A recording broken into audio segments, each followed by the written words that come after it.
کتنی بار آپ کے ساتھ زندگی میں ایسا ہوتا ہے کہ رات کو تاروں بھرا آسمان دیکھتے ہیں، ایک ایسی فیلنگ آپ پر گزر جاتی ہے جس کی آپ وضاحت نہیں کر پاتے، لیکن آپ کو لگتا ہے جیسے مکمل شانتی، مکمل پیس چھا گیا ہے۔ کسی پھول کو دیکھ کر کئی دفعہ آپ ایسے ہی احساسات سے گزرتے ہیں، لیکن آپ کے دماغ میں آپ کی انا کے لیے ان لمحات کو محفوظ کرنا غیر ضروری ہوتا ہے، کیونکہ ان لمحات میں آپ لمحے موجود میں تھے، اور جس وقت آپ لمحے موجود میں ہوتے ہیں اس وقت انا اپنی کمزور ترین حالت میں ہوتی ہے، اور اسی ولنریبل حالت سے انا چڑھتی ہے۔ خلاصہ بحث یہ کہ انلائٹنمنٹ نام ہے اس پل میں ہونے کا، اور مائنڈ نام ہے ماضی کا۔ اگر آپ مائنڈ کے ساتھ آئیڈینٹیفائیڈ ہیں تو اپنے ہونے کا سارا احساس ماضی سے پا رہے ہیں، اور اگر آپ بینگ سے ایک ہیں تو آپ کا سارا احساس اس لمحے سے جڑا ہے، اور یہی چیز ہے روحانی بیداری، انلائٹنمنٹ۔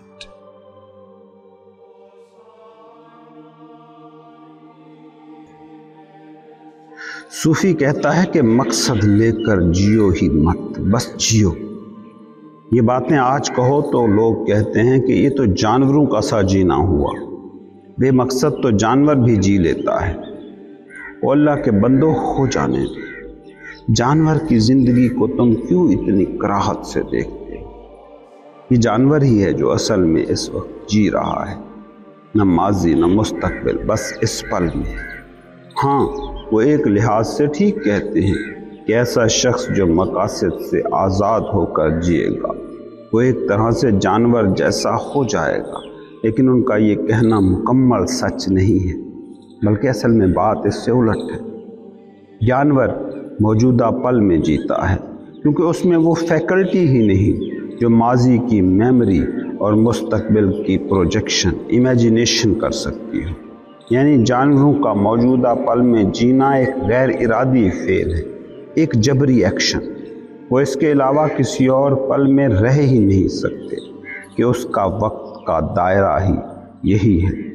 مگر جو شخص یہ جانتا ہو کہ اس کے وقت کا دائرہ لامحدود ہے، جو شخص میموری کا ایک بڑا خزانہ رکھتا ہو، جس کی امیجینیشن مستقبل کی ہر حد کو پھلانگ سکتی ہو، وہ شخص ہے جو جان کر ماضی اور مستقبل کو ترک کرتا ہے، جو یہ جان کر لمحے موجود کو اپنا مسکن بناتا ہے کہ ماضی اور مستقبل کا سراب اسے دھوکہ نہیں دے سکتا، جو اختیار سے فیصلہ کرتا ہے، جو شعور کے نور میں ڈوب کر ماضی اور مستقبل سے خود کو ڈیٹیچ کرتا ہے۔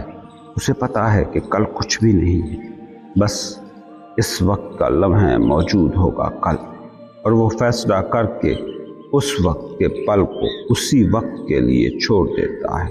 وہ جانتا ہے کہ ماضی کچھ نہیں، بس گزرے وقت کے موجودہ پل تھے جنہیں وہ جیسا بھی مگر جی آیا ہے، اور اب ان سے اس کا کوئی لینا دینا نہیں۔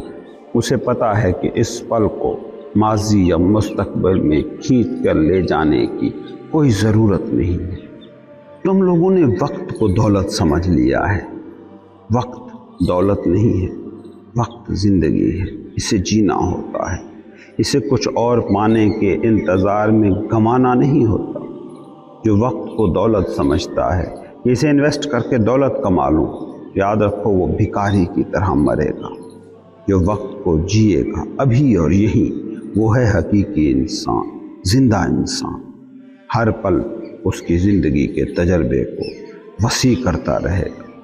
یاد رکھو جو وقت کو کسی مقصد کے پانے کے لیے ایک ٹول سمجھتا ہے وہ زندگی کے ساتھ ہم آہنگ نہیں ہوتا، زندگی کے مقابل ہوتا ہے۔ وہ وقت کے ہمراہ نہیں ہوتا، اس کا پیچھا کرنے والا ہوتا ہے۔ وہ جیتنا چاہتا ہے، اور جیتنے کی چاہ والا ہر شخص ہار کے رہتا ہے، کیونکہ جیتنے کی چاہ بتا رہی ہے کہ جیت مستقبل میں ہے، جیت کل ہی ہو سکتی ہے، ابھی وہ ہارا ہوا ہے۔ اگر انسانی زندگی کو دو بڑی کیٹیگریز میں تقسیم کیا جائے تو زندگی دو طرح کی ہوتی ہے۔ ایک زندگی وہ جس میں انسان یہ سمجھتا ہے کہ وہ زندگی کے اس کھیل کا ہیرو ہے، وہ اس کائنات کا مرکز ہے، یہ ساری اس کے ارد گرد ہی بنی گئی کائنات ہے، اسی کے لیے ہی دنیا تخلیق ہوئی ہے۔ ایسی زندگی جینے والا انسان سمجھتا ہے کہ زندگی اور دنیا کی اصل حقیقت بس وہ ہے اور باقی جو بھی کائنات میں ہے اس کی خدمت کے لیے بنا ہے۔ اس سوچ کو سچ مان کر جینے والا انسان ہی تھا جس نے کبھی انسانوں اور جانوروں کو غلام بنایا تھا، تو آج جو ایٹم کی طاقت سے ایٹم بم بنا رہا ہے۔ جینے کا ایک ڈھنگ تو یہ ہے، جبکہ ایک اور بھی ڈھنگ ہے جو کچھ لوگ جینے کے لیے چنتے ہیں، اور یہ دوسرا ڈھنگ اس پہلی سوچ سے بالکل ہی الٹ ہے، برعکس ہے، جس میں انسان کہتا ہے کہ وہ اس کائنات کا سینٹر نہیں بلکہ کائنات کی حدوں میں موجود ایک جزو ہے، اس کائنات کا آقا نہیں، اس کائنات کا حصہ ہے۔ یہ وہ انسان ہے جو اس کائنات کو حقیقت ازلی سمجھتا ہے اور خود کو اس حقیقت ازلی کا بس ادنا سا ایک خادم۔ یہ دو طرح کی زندگیاں ہیں جن کے بارے میں اگر میں کہوں کہ ایک مذہبی آدمی کی زندگی ہے اور دوسری غیر مذہبی آدمی کی زندگی۔ یہاں یہ وضاحت ضروری ہے کہ مذہبی زندگی سے میری مراد مختلف مذاہب کی رسمیں، لباس، طرز بود و باش نہیں، بلکہ مذہبی زندگی سے میری مراد ہے وہ زندگی جو اس بات سے آگاہ ہو کہ وہ اس ہونے سے کچھ زیادہ ہے، وہ زندگی جو یہ جانتی ہے کہ جسم و ذہن سے ماورا بھی ہمارا کوئی کنیکشن ایسی ہستی سے ہے جو ہم ہے بھی اور ہم سے ماورا بھی ہے۔ مذہبی آدمی میری نظر میں وہ انسان ہے جو قطرہ ہے مگر یہ سمجھتا ہے کہ وہ کسی بڑے سمندر سے بچھڑا وجود ہے۔ غیر مذہبی انسان وہ ہے جو خود کو خدا مان کے جیتا ہے، خود کو اس کائنات کا مرکز سمجھ کر جیتا ہے، ساری کائنات کو اپنا خادم مان کر چلتا ہے۔ اس کی سوچ یہی ہوتی ہے کہ سارا جہان اس کی چراگاہ ہے۔ دوسری طرف حقیقی مذہبی آدمی اس کے برعکس جیتا ہے، وہ ایسے جیتا ہے جیسے وہ ہے ہی نہیں، دنیا ہے وہ نہیں ہے، اس کا ہونا نہ ہونے جیسا ہوتا ہے۔ ان دونوں قسم کی زندگیوں کے گزارنے کے دو مختلف نتیجے ہوتے ہیں۔ دیکھو زمین کو، دیکھو آسمان کو، یہ ابدی ہیں، ہمیشہ سے ہیں، ہمیشہ رہیں گے۔ کیا ہے ان کی ابدیت کا راز؟ ان کی ابدیت کا راز بس اتنا ہے کہ وہ خود کے لیے نہیں جیتے، ان کا ہونا بس اپنے لیے نہیں ہوتا۔ جو جتنا خود کے لیے جیے گا اتنا ہی اس کا جینا تناؤ زدہ، سٹریسڈ ہوگا، بے چین ہوگا، پریشانی سے بھرا ہوگا۔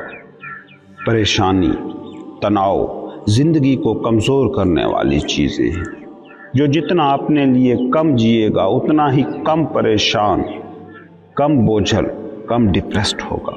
اور جو انسان مقصد بنا کے جی رہا ہے، جو یہ کہہ رہا ہے کہ میری زندگی کا مقصد یہ ہے کہ یہ کر جاؤں، وہ اپنے علاوہ کسی کے لیے کچھ کر ہی نہیں سکتا، وہ دوسروں کے لیے جی ہی نہیں سکتا، چاہے وہ پوری دنیا سے غربت ہی کیوں نہ مٹانے کا مقصد لے کر جی رہا ہو، چاہے وہ کوئی سوشل ورکر ہی کیوں نہ ہو کہ جو دنیا سے کوئی بیماری مٹا دینا چاہتا ہو۔ یہ کام برے نہیں ہیں، اچھے ہیں، بہت ہی اچھے ہیں، مگر جب یہ مقصد بن جائیں تو یہ دوسروں کے لیے ہیں ہی نہیں، یہ پھر تمہارے لیے ہے۔